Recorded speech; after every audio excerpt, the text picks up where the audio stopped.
सुनना।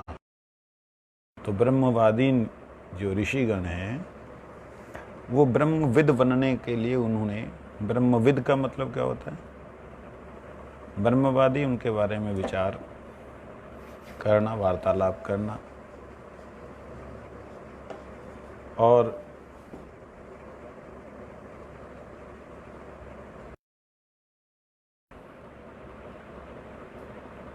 हाँ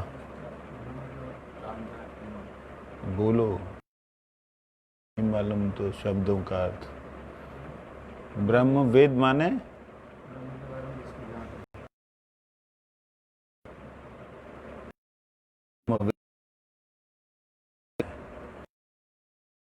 ब्रह्म के बारे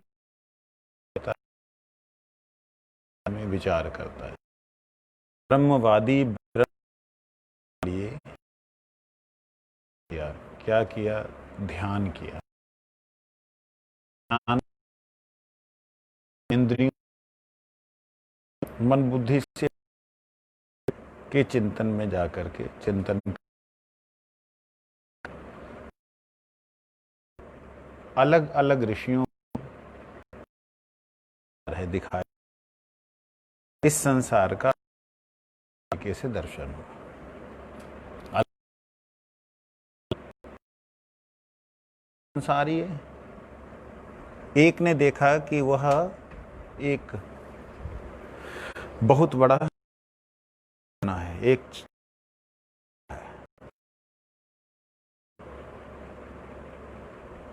जिसमें हमने ये बीच में एक बनाया था ना, एक चक्र घूम रहा है।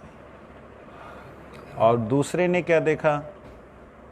एक नदी की तरह सारे के सारे जीव जो हैं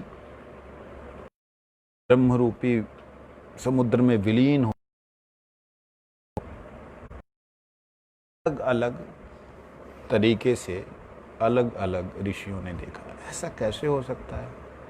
एक ही तत्व को अलग अलग दृष्टि से क्यों देखेगा कोई व्यक्ति? मैं हूं यहाँ बैठा, तो मुझे आप लोग अलग अलग देखोगे? एक ही जैसा देखोगे ना? हाथ पैर कान नाक मुंह जैसा वैसे तो देखोगे। इसमें अलग अलग तो दिखना नहीं चाहिए।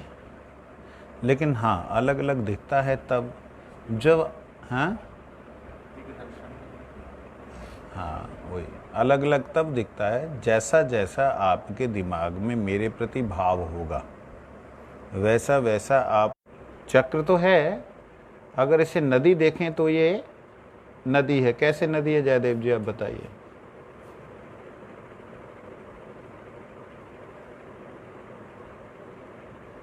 आप बताओ।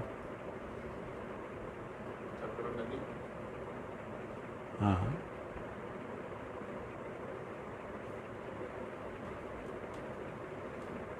नदी की जैसे देखेंगे तो जैसे धार, नदी में धार चलती है, ऐसा चक्र भी एक तरफ से घूमता है ना, ये नदी की तरह चलता है।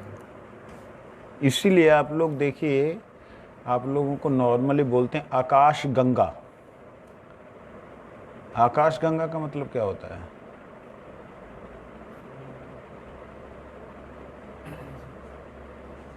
आकाश गंगा नाम सुना? क्या होता है? एक आकाश गंगा नहीं है, बहुत सी गैलेक्सीज हैं। गैलेक्सी का मतलब क्या होता है? बहुत से ग्रह नक्षत्र एक केंद्र बिंदु करके, एक को केंद्र बना करके, जैसे ये इसको केंद्र बना करके ये बहुत से नक्षत्र, बहुत से तारे, जैसे एक तरफ से निकल रहा है ना, ये एक तरफ से ये निकल रहा है, ठीक ऐसे ही इधर से अंदर भी घुसता जा रहा है।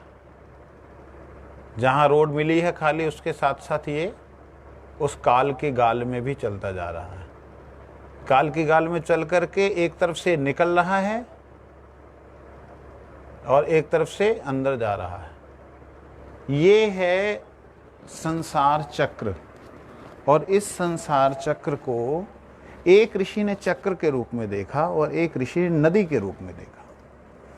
जिन्होंने चक्र के रूप में देखा उन्होंने अपनी तरीके से उसका विस्तार किया, बतलाया कि क्या है ये चक्र। ये ऐसे ही समझ में नहीं आएगा अगर मैं आपको बोलूँगा क्योंकि इसको समझने के लिए मुझे भी समय लगा।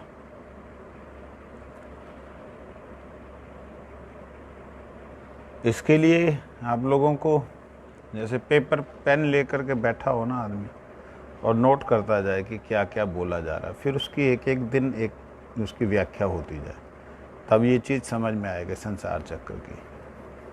किसी ने बोला इन संसार चक्रों की चर्चा करते करते आप भक्ति का जो चक्र है उसे भूल जाएंगे। इस संख्या के ज्ञान में, सांख्य ज्ञान जिसे कहते हैं, भक्ति को भूल जाएंगे। भगवान गीता में कहते हैं ये सांख्य ज्ञान और भक्ति एक ही है, सांख्य ज्ञान और कर्म एक ही है, ये अलग नहीं है। कर्मयोग और सांख्य योग पृथक बाला प्रवदंती विपश्चिता, ये इसको जो है एक ही माना जाता है। क्यों एक माना जाता है? इनका लक्ष्य एक है। एक है कि ज्ञान एक एक अक्षरों, एक एक शब्द को लेकर के वहाँ तक पहुँचता है। एक है कि ठीक है उसको समर्पित करके वहाँ पहुँचता है। एक जान करके जाता है, एक जान करके समर्पित करता है, एक समर्पित होकर के जानता है। दो चीज़ें हैं। एक जान करके समर्पित होता है और एक समर्पित होकर के जानता है। ये बात समझने वाली। तो इसमें हम लोगों ने कुछ एक मैंने प्रयास किया था लिखने का, समझने का, समझाने का। इतना बड़ा है ये इसको कैसे समझाऊंगा समझ नहीं आ रहा आप लोगों को।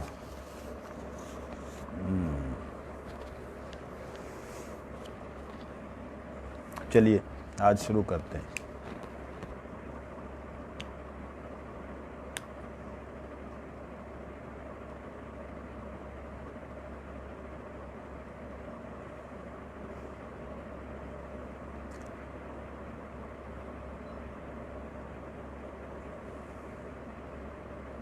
इसमें इन्होंने कहा है कि 6 ऐसे जो है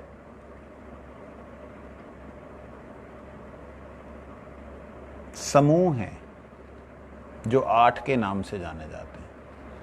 6 अष्टका, 6 अष्टक कितने हो गए? 8 को 6 से गुना कर दें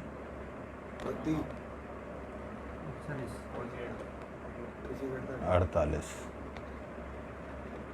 तो जो 6 8 48 ऐसे हैं जिनसे सारा चक्र है। हमने यहाँ पे 6 की जगह 8 बना दिए थे।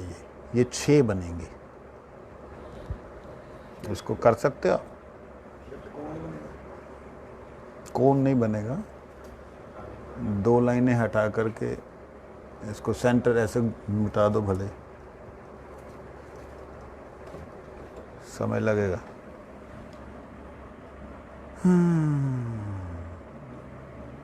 तो कहते हैं सारा हटाओगे तो अलग बात है, अंदर अंदर से।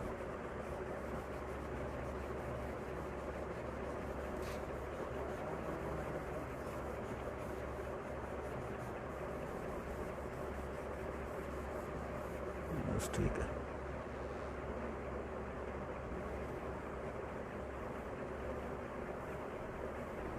सूखने दो, ये लो, सूख लेने दो उसको।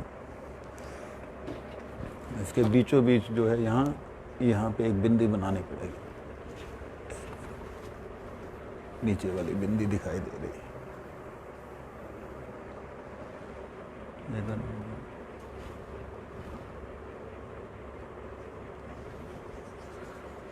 अब जो है 6 लाइनें खींचो।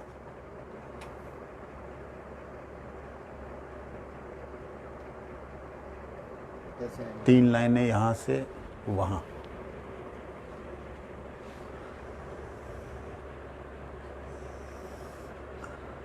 नहीं नहीं नहीं थोड़ा सा ये ले लो, क्रश कर लो। मीटर में नहीं आएगा। इस तरफ से ले लो। 2 बजेंगे।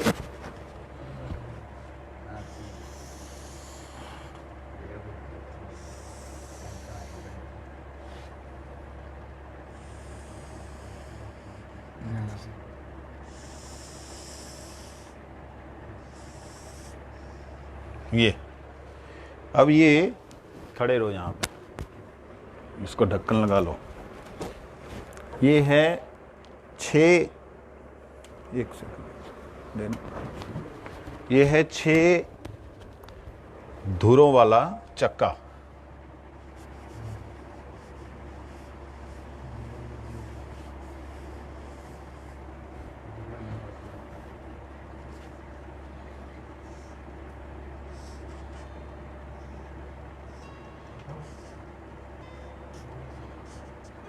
चक्का जो पहले बनते थे, उन चक्कों की एक खासियत होती थी कि वो चक्के टुकड़ों के अंदर जुड़े होते थे और टुकड़ों के ऊपर एक लोहे की नेमी के अंदर टुकड़े के ऊपर एक लोहे की पट्टी होती थी, जिससे कि वो एक दूसरे से बंध होते। जैसे यहाँ पे है तो यहाँ का बंधन यहाँ होता था।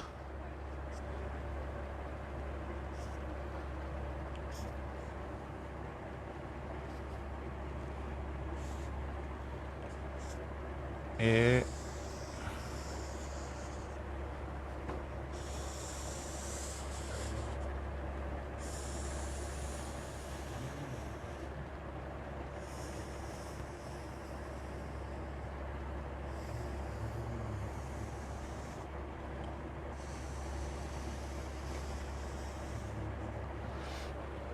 अब ये जो हमको दिखाई दे रहा है ना बीच में, ये जो हमारा ये चक्र का ये एक धुरा सा जो है, रथ का पहिया, ये काल रथ का पहिया है।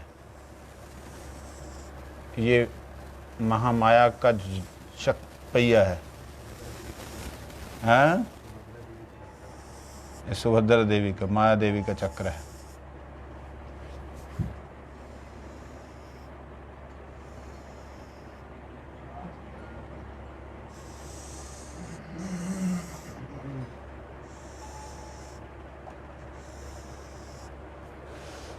इसके बारे में इन्होंने कहा ये है नेमी। नेमी,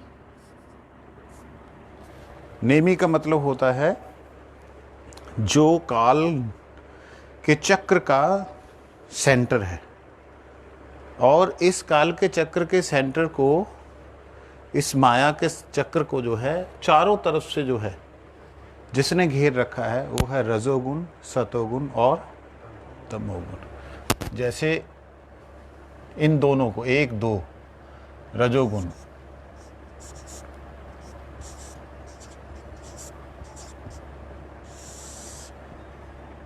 एक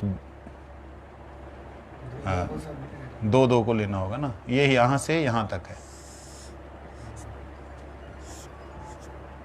ऐसे ही ये सतोगुण, अब इसको लिखूं कैसे?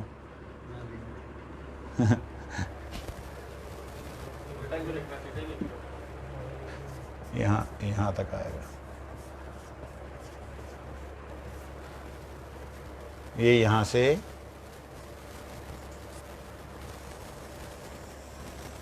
यहाँ तक सतोगुण, ये तमोगुण।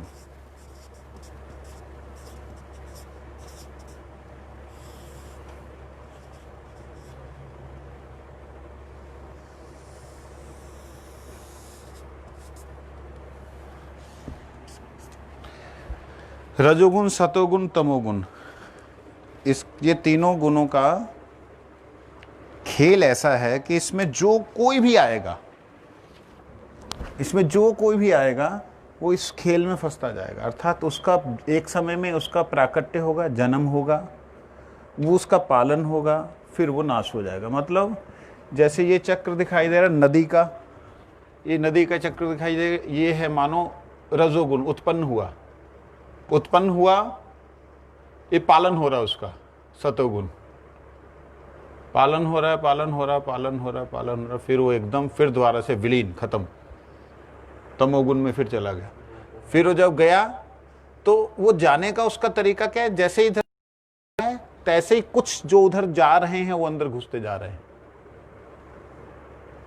जैसे कोई चीज को हम जब चलाते हैं ना, उसके दो रूप नजर आते हैं।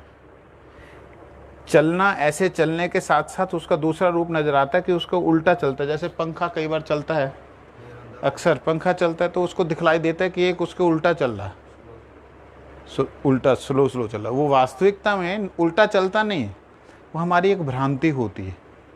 और यहाँ पे इसमें भ्रांति होती है, लेकिन यहाँ पे एक सत्यता ऐसी होती है, जब ये घूर्णन चल रहा है ना, तो इसके विपरीत में जैसे माखन है वो उल्टी तरफ चलता रहता है, ऐसे ऐसे चलता है, तो वो अंदर अंदर ऐसे ऐसे घूमता रहता है। ऊपर अलग घूमता है, ऊपर वाला अलग, नीचे वाला अलग घूमता है। तो इस तरीके से ही ऐसा होता है। रजोगुण से उत्पन्न हुआ, सतोगुण में रहा, तमोगुण में नाश हो गया। गया तो गया कहाँ है सारे का सारा नेमी कारण में बना रहा, खत्म कहाँ, यहाँ। तो इसको ये देखा जाए तो ये नदी स्वरूपा हो गया। इसको ये ना देख कर कैसा देखा जाए तो ये एक चक्र रूप में आ गया। तो दोनों ऋषि जो देख रहे हैं वो गलत तो नहीं देख रहे, अपनी अपनी दृष्टि से वो सही देख रहे हैं। अब इसके अंदर उन्होंने वर्णन किया है कि किस प्रकार से क्या है। कहते हैं इसके 8 तत्व जो हैं इसमें, जल, अग्नि, पृथ्वी, पवन और आकाश, मन, बुद्धि और अहंकार, ये 8 प्रकार की प्रकृति है। 8 प्रकार का प्रकृति है। इस 8 प्रकार की प्रकृति के जो धुरे हैं उसके दो लक्षण हैं। एक तो बाहर हैं जो स्थूल हैं, एक सूक्ष्म है। जैसे समझने के लिए 5 तत्व बाहर हैं, आकाश, अग्नि, जल, वायु, जो दिखाई दे रहा है वो एक स्थूल दिखाई दे रहा है कि दिखाई, हाँ ये है, ये मट्टी है, लेकिन क्या इसमें मट्टी दिखाई अलग से दे रही है? तो ये जो इसके अंदर नहीं दिखाई दे रही है तो सही, तो ये सूक्ष्म रूप से है, ये उसका सूक्ष्म स्वरूप है, वो एक स्थूल स्वरूप है। तो ये कितने, 2 सिरे हो गए, एक सिरा सूक्ष्म हो गया, एक हो गया स्थूल। तो ये 16 अरों वाली, मतलब ये प्रकृति जो है, ये रजोगुण, सतोगुण, तमोगुण में जो पैदा हो रहा है उसके 16 अरे हैं। अरे का मतलब मुंह, जैसे ये है, हाँ, सिरे, अरे जैसे ये है तो एक ही, लेकिन ये 2 अरे हैं, एक इधर है और एक इधर है। तो इस प्रकार से अष्ट प्रकृति जो है उसके 16 अरे हैं। और ये 16 अरे किस प्रकार से लगे हुए हैं इसके लिए बताते हैं। कहते ये कील की तरह घुसे हुए हैं, कील की तरह। जैसे पहले आपने तो पुराना चक्का देखा नहीं ना, देखा है? रिम लगाने के लिए वो स्टील घुस आती है। हाँ, उसके ऊपर रिम लगाते हैं। वो जो लगाते हैं, तो वो ये 6 हैं, इन 6 में 6 दूनी 12, मतलब इधर भी, इधर भी, इधर भी, इधर भी, इधर भी, इधर भी, ये 12 कीलें इसमें लग जाती हैं। वो कीलें इसे मजबूत करने के लिए, इसे पक्का करने के लिए। और 4 जो हैं इसकी नेमी में लगती हैं, मूल के अंदर हैं। ये कीले जो हैं यही प्रकृति अष्टधा।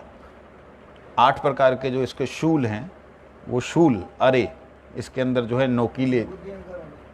मन, बुद्धि, अहंकार। तो अंदर वाले कौन से हैं? बाहर वाले तो हो गए ना 5 तत्व, और हाँ वो बाकी 3 अंदर,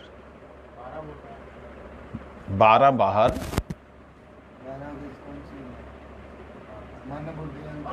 और 4 भीतर, 16। 8 दूनी 16। 8 तो गिना दिया आपने, और अगले 8 कौन से? उसके सूक्ष्म स्वरूप जो हैं वो प्रकृति के साथ जुड़े रहते हैं। जो नेमी है, नेमी उनको सूक्ष्म स्वरूप से उसके अंदर है। मूल स्वरूप से, और उसका विस्तृत स्वरूप जो है बाहर है। तो विस्तृत स्वरूप जो बाहर है उसके अंदर से उसको कीले घुसाई गई। अब इन टुकड़ों को, जो कि समझ से ऊपर निकल गया क्या? मेरे को ये नहीं समझ आया हाँ। कि मन बुद्धि अहंकार करके आपने 8 गिनाए, ठीक है, 8 के 16 रूप हैं। मतलब वो से एक और प्रतिबिंब है उनका। प्रतिबिंब नहीं, एक सूक्ष्म है, एक स्थूल है। अच्छा, वो चीज सूक्ष्म स्वरूप से अर्थात कारण स्वरूप से वो प्रकृति की नेमी में है, अच्छा, और स्थूल रूप से वो बाहर है, इस तरीके से। फिर उसके बाद कहते हैं इन जो 6 हैं, ये जो 6 डंडे हैं इसके, जो 6 चक्र के धुरे जो पकड़े हुए हैं, क्या बोलेंगे इसको? 6, इसको क्या बोलेंगे प्रभु? इन 6 अरों को ले लीजिए, इसे 6 अरे, जिसके 2 तरफ मुख है, एक इसमें फंसा हुआ ऊपर में, एक नीचे में। ये देखिए 1 2 3 4 5 6, ये भी अपने आप में 2 भागों वाले हैं। इसका एक मुंह इधर है, दूसरा मुंह इधर है, ठीक है। ये भी 6 हैं, ये भी 6 हैं, ये भी 6 हैं। 1 2 3 4 5 6, जैसे ऊपर है वैसे ही नीचे। इन दोनों के कितने मुख हो गए? 12 और 12 दूना 24 और 12 हैं?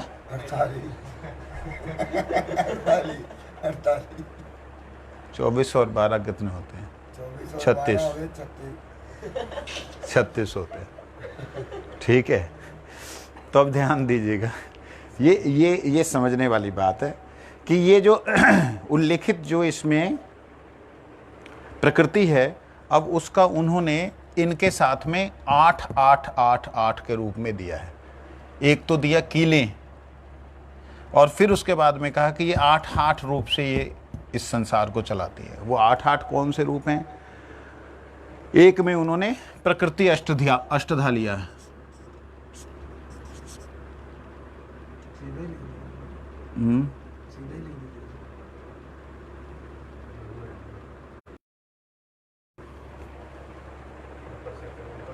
आजा।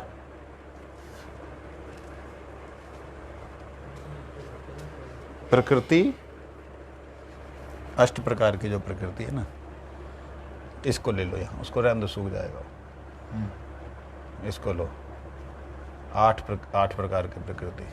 अष्ट क्या लिखूं? उसमें आप 8 तत्व लिख दो, जल अग्नि आकाश वायु फलाना ठिकाना ठिकाना। हाँ, ये एक चक्रव्यूह है जिसमें जीवात्मा फंसी है। अब देखो इतने ज़्यादा चक्र हैं इनके अंदर, इन चक्रों में फंसी हुई जीवात्मा को निकालने के लिए अगर आप नहीं जानेंगे कि हम फंसे किस तरीके से, तो निकलेंगे कैसे? ठीक है। अहंकार, ये 8 प्रकार के। उसके बाद आप लिखिए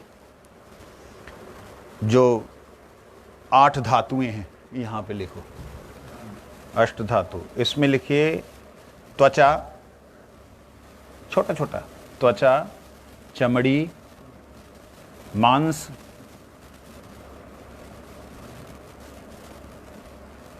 रक्त,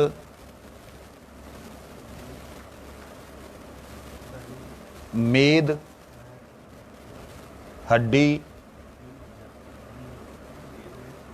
मज्जा और वीर्य। मेद। उसके बाद लिखिए, इसके साथ में इसके बाहर लिख दीजिए, या इसके ऊपर लिख दीजिए, ये है अष्ट धातुएं। इसकी ना ऊपर लिखिए, इसका 8 धातु, अष्ट धातु, ठीक है। उसके बाद लिखिए अष्ट ऐश्वर्य, 8 ऐश्वर्य, सिद्धियां लिख, प्राप्ति, प्राकाम्य, ईशित्व,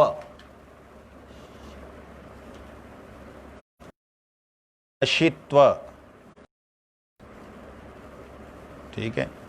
अब आगे लिखिए 8 भाव यहाँ पे।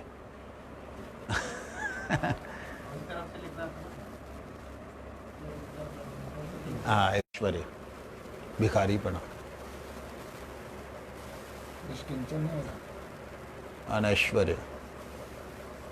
ठीक है, ये 8 भाव हो गए। अब इधर आइए, देव योनि।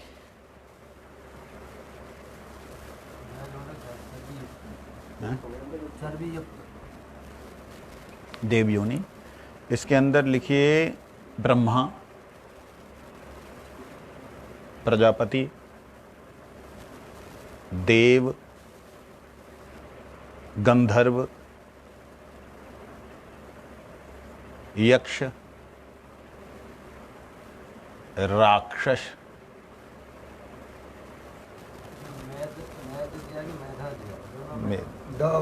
पितर, द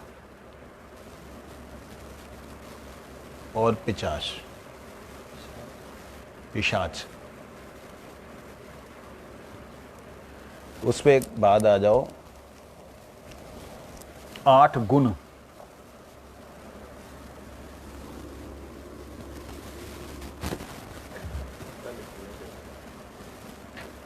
दया, क्षमा, समझ में आ रहा है? मेरी समझ में नहीं आ रहा, मैं समझाऊंगा कैसे। दया, क्षमा,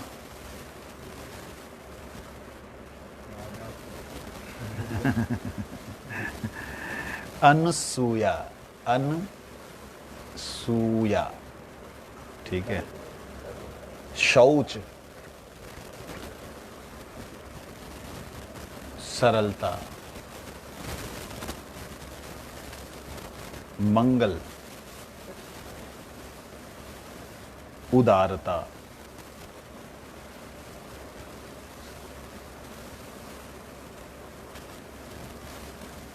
अस्पृहा। चलिए बैठिए।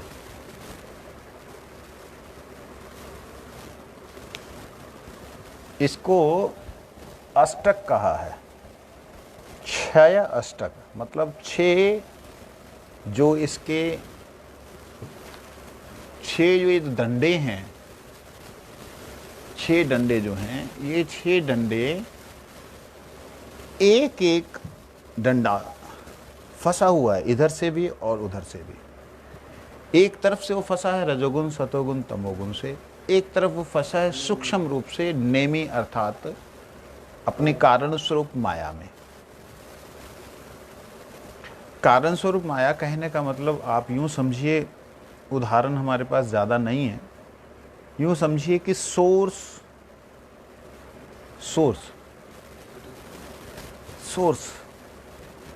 जो कारण है, इस सारी प्रकृति का, ये ब्रह्मा विष्णु महेश, ब्रह्मा और ये जो ब्रह्मा, प्रजापति, देव, गंधर्व, यक्ष, राक्षस, पितृ, देव योनि है। ऐसी असुर योनियों के अंदर ये यक्ष, राक्षस जो हैं, पिशाच जो हैं, ये सारे के सारे देवताओं में। इस बात को महात्माओं से समझ करके मैंने कहा, हम को, राक्षस को, आज को हम देव कैसे बोल सकते हैं, देवता कैसे कह सकते हैं? वो तो देवता नहीं हो सकते। कहते नहीं वो देव योनि में। कैसे देव योनि है? कहते बस है देव योनि।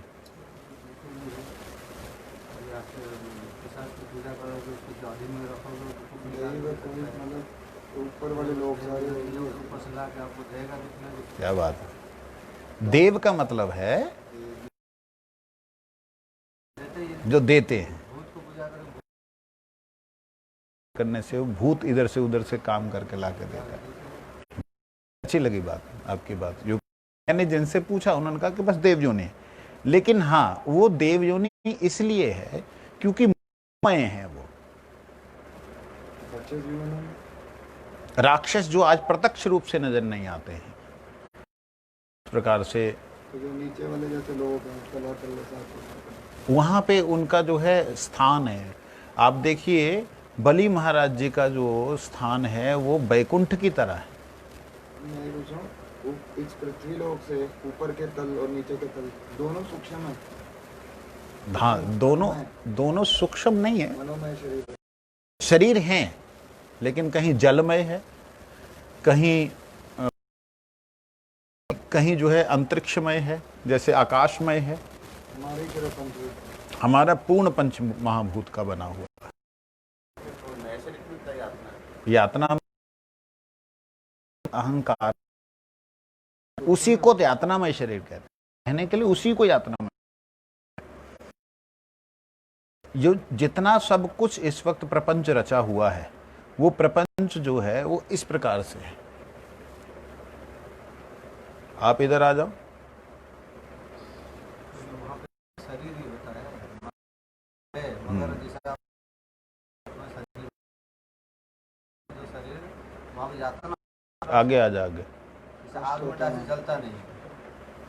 हमारे अंदर भी तो मन बुद्धि अहंकार है, लेकिन ये शरीर के ऊपर तो ये महादिमांस में कष्ट होता है। हाँ, लेकिन वहां पे जो है वो मन बुद्धि अहंकारात्मक मनोमय शरीर के अहंकारमय, और उसमें वह जीव जो है सब सुखों को और सब दुखों को प्राप्त करता है। जैसे हम सपने में सुख दुख भोगते हैं ना, उसमें जो सुख दुख भोगते हैं वो पूर्णतः अनुभव होते हैं ना। वो भी तो है, अगर ये शरीर होते हुए भी हमारे अभी भी जो मन बुद्धि अहंकार है, अभी भी तो क्रिया कर रहा है। हाँ, होने पर भी उसमें कष्ट तो उसी को ही हो रहा है जिसके वजह से हमारे शरीर को लगता है यार। मूल रूप से अगर सूक्ष्म को नहीं लगेगा तो स्थूल को नहीं लगेगा। नहीं लगेगा। आपका यहाँ नहीं है, नहीं देख पाएंगे, आप दिखाएगा आएगा, अब वही देख वो समझ में नहीं।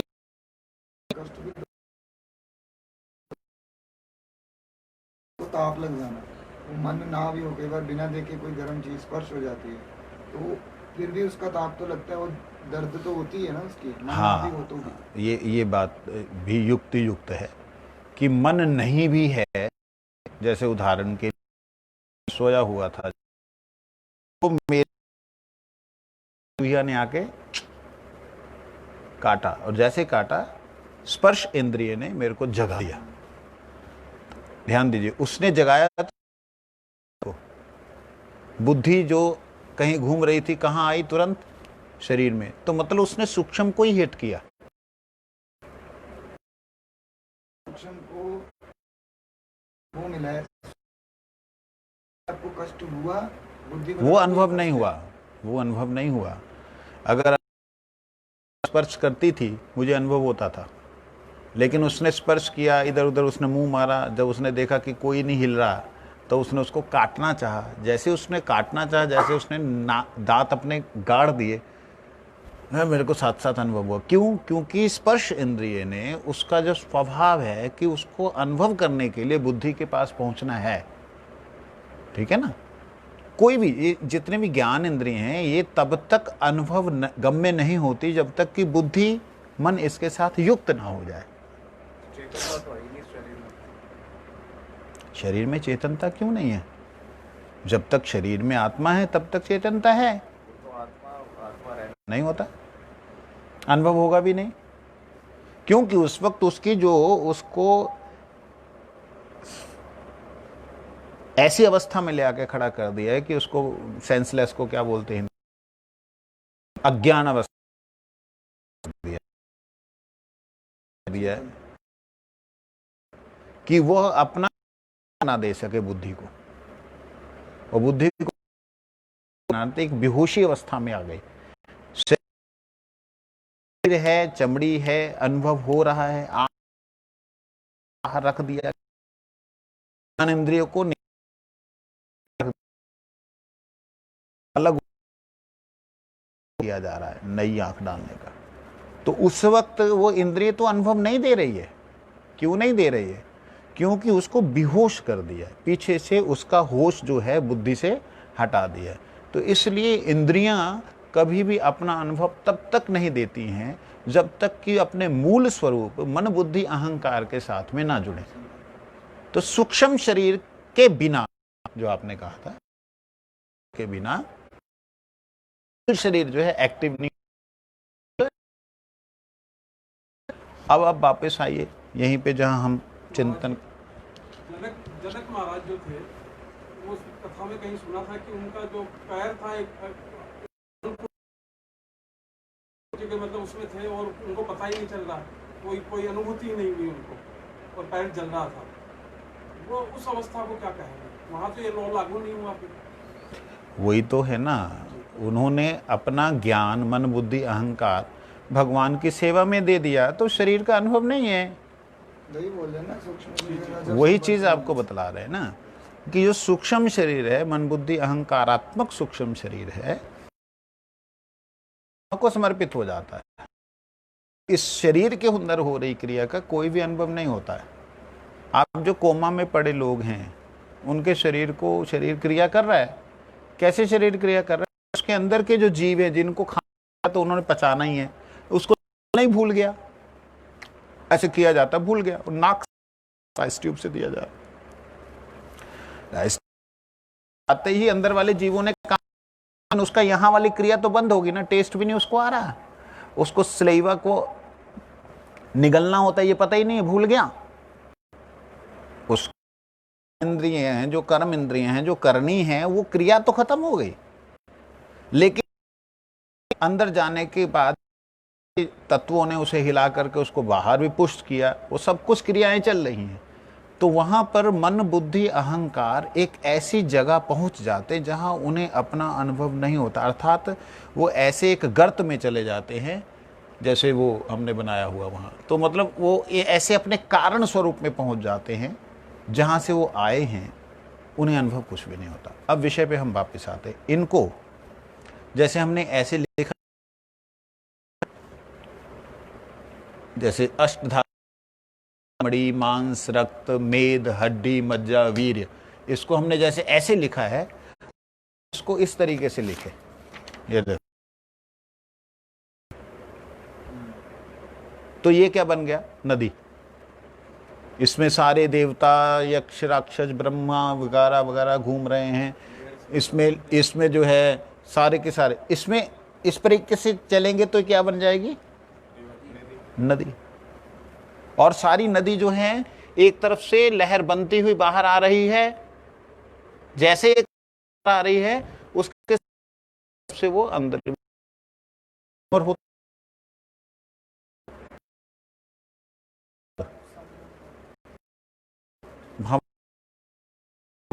तो नदी जो है ना बाहर,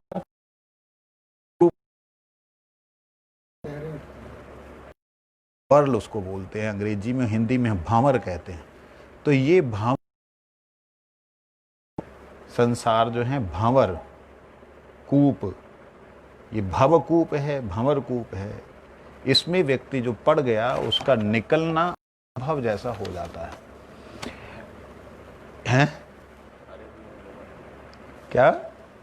जोर से बोलो। इसको समझने में बंदा अंदर पावर में पड़ा है। इसको समझने में भंवर पड़ा, लेकिन ये है तो चीज। अब आप देखिए, हमारा जो शरीर बना है इन अष्ट धातुओं से बना है। अष्ट धातुएं मतलब त्वचा।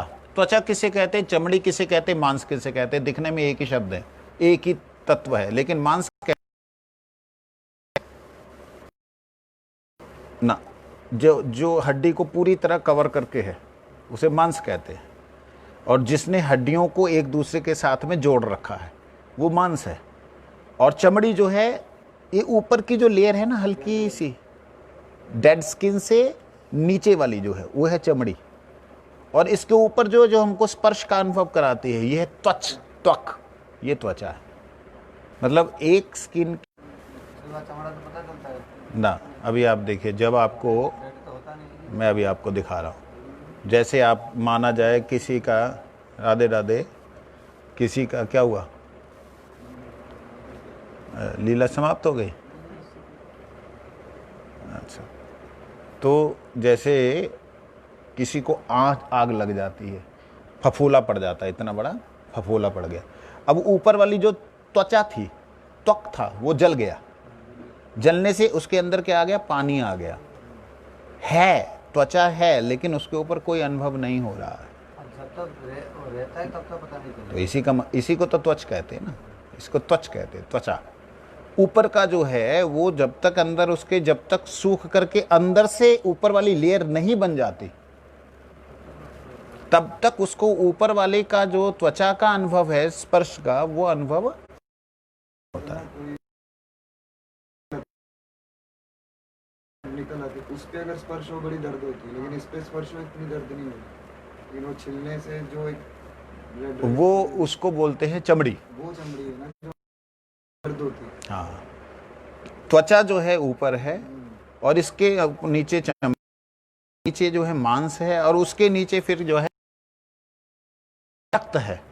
रक्त तो सब जानते ही, रक्त के बाद मेद मतलब होता है चर्बी, वसा, मेद। उसके बाद और हड्डी के भीतर जो हड्डी है ना, जैसे हड्डी के अंदर एक तरह से खोखलापन रहता है आर पार, उसे कहते हैं मज्जा। और उस मज्जा से उत्पन्न पूरे शरीर में जो ऊर्जा है उसे कहते हैं वीर्य। वो 8 प्रकार की धातुओं से शरीर बना है, इसे कहते हैं जिससे।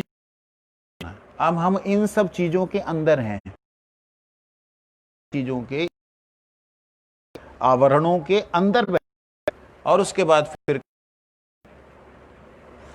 इसमें की और भी है। ये जो है इसके अंदर ये बना किससे है? ये सारे का सारा त्वचा, चमड़ी, मांस, रक्त, ये किससे बना है? जल, अग्नि, वायु, आकाश, से क्या बनता है? मन, बुद्धि, अहंकार से तो ये सब चीजें बनती नहीं,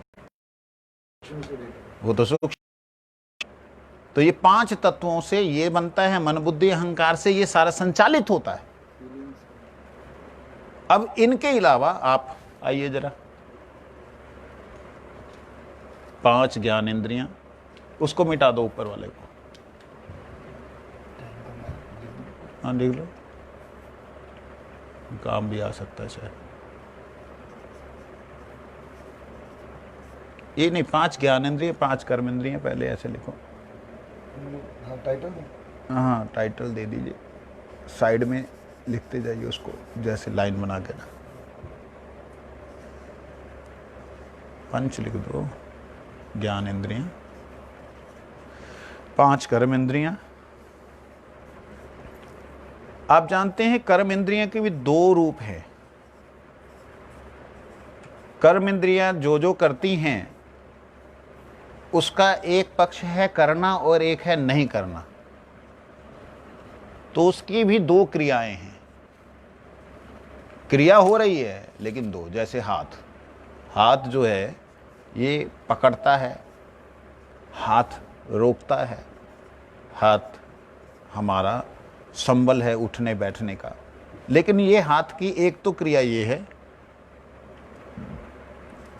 और हाथ की दूसरी क्रिया क्या है कि जब जो निष्क्रिय हो जाता है, मतलब हाथ तो है लेकिन ये काम नहीं करता, उससे काम नहीं होता है, हाथ है मगर वो काम नहीं करता, इसको विपर्य कहते हैं, इंद्रिय विपर्य। कर्म है ये विपरीत हो गया, उसका विपर्य कर्म हो गया। हाथ है, कर्म इंद्रिय है, लेकिन उसका विपर्य हो गया, उसका जो कर्म करना चाहिए उसके विपरीत हो गया। जैसे उदाहरण के लिए मनुष्य को क्या करना चाहिए, क्या नहीं करना चाहिए। जो नहीं करना चाहिए वो अगर करता है तो उसको कर्म विपर्य कहते हैं। इसके अंदर क्रिया मतलब लगा तो हुआ है ना हाथ। क्रियाहीन होना भी एक तरह की क्रिया है, बेला बैठना भी बैठना है, वो भी एक तरह का काम है। कोई बैठे बैठे थक जाते हैं, हैं?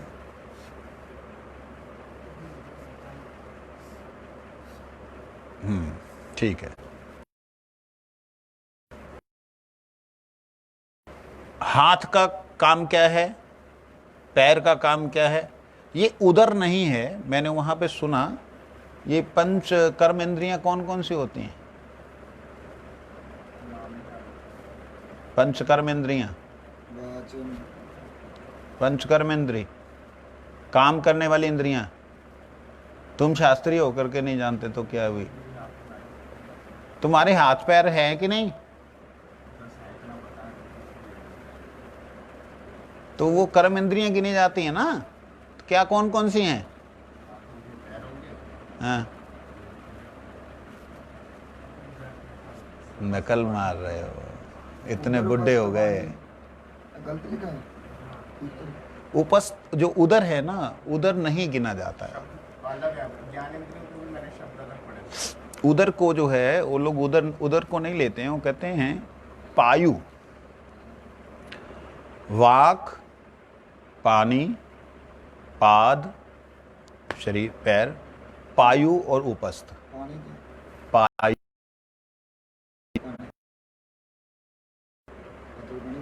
हाँ, वाक, वाणी, पाक, पानी, पाद, पायु, उपस्थ। पायु जो है वो हमारा मल, और उपस्थ जो है वो हमारा मूत्र का स्थान। ये हम लोग, मैंने कई जगह उधर उपस्थ पढ़ा है, लेकिन उस दिन गोस्वामी बाद में तो यही भी है, उदरोपस्थ भी। वो तो वेग अलग हो गए, वेग है, वेग अलग हो गए। पर उन्होंने जब अगले श्लोक में ना वाक्य वेग, मनोवेग, जिव्या वेग, उदर वेग, उपस्थ वेग, ये तो वेग हो गए, इंद्रियां अलग हो गई। उन्होंने इंद्रियों को लेकर ही तो नहीं, वो तो मन जो है, मन वेग है, उसमें तो इस तरीके से। अब देखिए कि इन आंखों के 5 विषय हैं,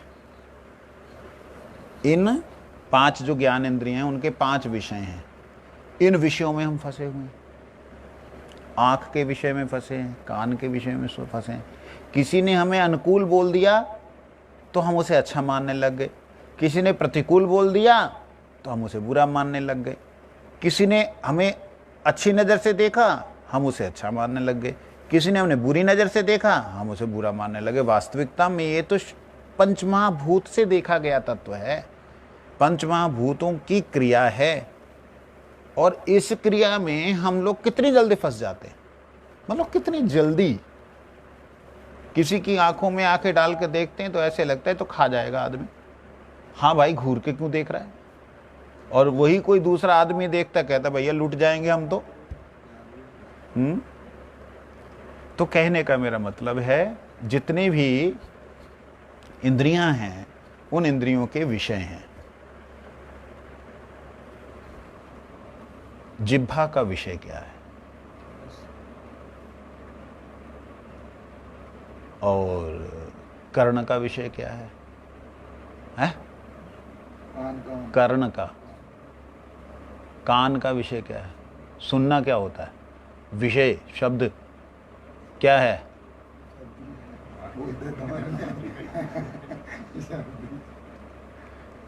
नाक का विषय गंध क्या है? हैं? आवाज बोला, निकालना करो। हैं? गंध। चक्षु का क्या है? दृश्य। ये शब्दों को भी सीखो, ठीक है ना? ऐसे देखना, दौड़ना, ये सब जो है ये उस लैंग्वेज से थोड़ी शास्त्रीय लैंग्वेज को भी जानना जरूरी है। ये सारे के सारे ये 5 विषय कहाँ से पैदा हुए बताएंगे आप बताएंगे। 5 विषय, रूप, रस, गंध, शब्द, स्पर्श। रूप, रस, गंध, शब्द, स्पर्श, ये कहाँ से उत्पन्न हुए? क्लैपिंग। ताली नहीं मार रहे तुम लोग यार, ऐसे कर रहे। हाँ, अच्छा लगा मुझे, बिल्कुल नया है, पहली बार जो है एक हरि कथा वगैरह श्रवण कर रहा है इतनी डीपली, तो अच्छा लगा। किससे उत्पन्न हुए प्रभु जी? रूप, रस, गंध, शब्द, स्पर्श? मन से। नहीं, मन से नहीं हुआ, गलत आप हैं। रूप, रस, गंध, शब्द, स्पर्श भोगे जाते हैं ज्ञान इंद्रियों से। ये बने किन से हैं? इनके पीछे कौन है? अभी इसने बोला बड़े धीरे से। अब ध्यान दीजिएगा दोबारा से। लो जी, पंच तत्वों से कैसे बने आप बताएंगे। रूप, आगे लिख दो इसके। चलिए ठीक है, थोड़ा सा अच्छे ढंग से लिखो। हाँ, अग्नि, जल, वायु नहीं रे,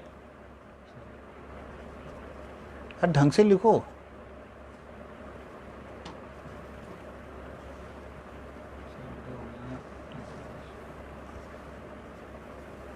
ठीक है, वायु। चलिए अब ध्यान दीजिए, ये 5 तत्वों से 5 विषय बने। 5 तत्वों के 5 विषय, यूं समझ लीजिए ये 5 तत्व इनसे बने हैं। यूं समझ लीजिए ये 5 तत्व इनसे बने हैं। जैसे उदाहरण के लिए जल, जल से हमें रस मिलता है। जो रस है बिना जल के नहीं मिलता। मिश्री वैसे तो पत्थर है, लेकिन साइंटिस्ट लोग जो हैं, इसे वैज्ञानिक लोग, साइंटिफिक जो लैंग्वेज है उसमें इसे रस कहा गया है। वैज्ञानिक शब्दों में इसे मिठास, मीठा रस है। ये इस रस की घनीभूत अवस्था है। रस ठोस होकर के जो अवस्था धारण करता है उसे रस कहते हैं। आज यहाँ विषय को समाप्त करते हैं, समय हमारा हो गया, कल इसके आगे चलेंगे। वंशा कल।